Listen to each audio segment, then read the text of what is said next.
கற்றது கைமண்ணளவு, கல்லாதது உலகளவு. எனக்கு ஒரு கஸ்டமர் வந்து பில்டிங்கில வந்து கேமரா செட் பண்ணி தரேன்னு சொல்லியிருந்தாரு.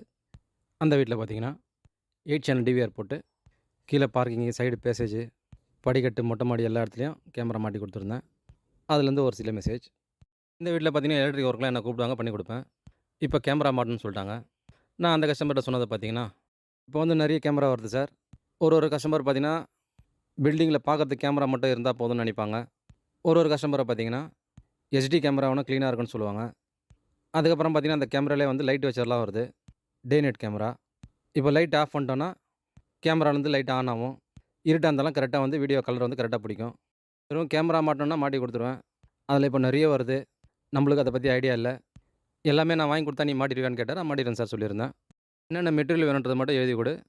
எது மாரி கேமரா, என்ன டிவிஆர் வாங்கணுன்றத நான் வாங்கி வந்து குடுத்துறேன்னு சொல்லியிருந்தாரு. அதேமாரி அந்த மெட்டீரியல்லாம் எழுதி குடுத்துருந்தேன். வாங்கிட்டு அந்த கஸ்டமர் ஃபோன் பண்ணியிருந்தாரு. நான் போயிட்டு அந்த வீட்ல அந்த கேமராலாம் மாட்டி குடுத்துருந்தேன். இந்த கேமராக்கெல்லாம் போட்ட ஒயர் பார்த்தீங்கன்னா, கேட் 6 ஒயர் போட்டிருந்தேன். ஒரு கேமரா மாட்டும்போது பார்த்தீங்கன்னா, கேமராக்கு லைன் குடுக்குறது பிஎன்சி பின்னுக்கு 2 ஒயர் வேணும்.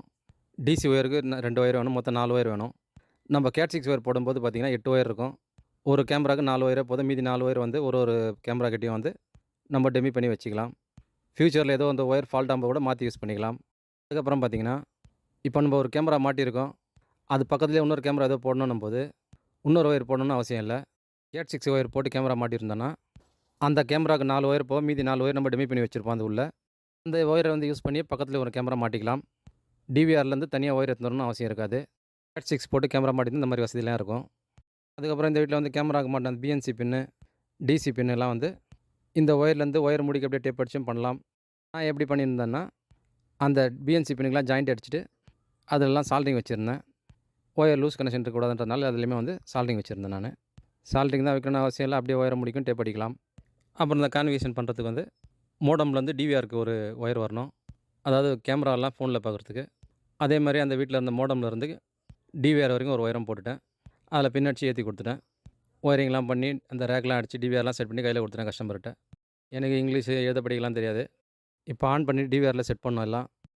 டைமு, பாஸ்வேர்டு இதெல்லாம் செட் பண்ணோம். அதெல்லாம் கஸ்டமரே எல்லாமே டைப் பண்ணி செட் பண்ணிட்டாரு.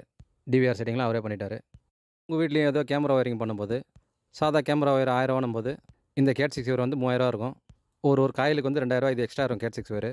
உங்க வீட்லயும் கேமரா ஒயரிங் பண்ணுறீங்கன்னா, கேட் 6 ஒயர் போட்டு பண்ணுறது நல்லது. இந்த மாரி பயனுள்ள தகவல் தெரிஞ்சுக்கணும்னு நெனச்சீங்கன்னா, என்னோட சேனலை சப்ஸ்கிரைப் பண்ணி பாருங்க. நெறைய விஷயங்கள நீங்க பார்த்து தெரிஞ்சுக்கலாம்.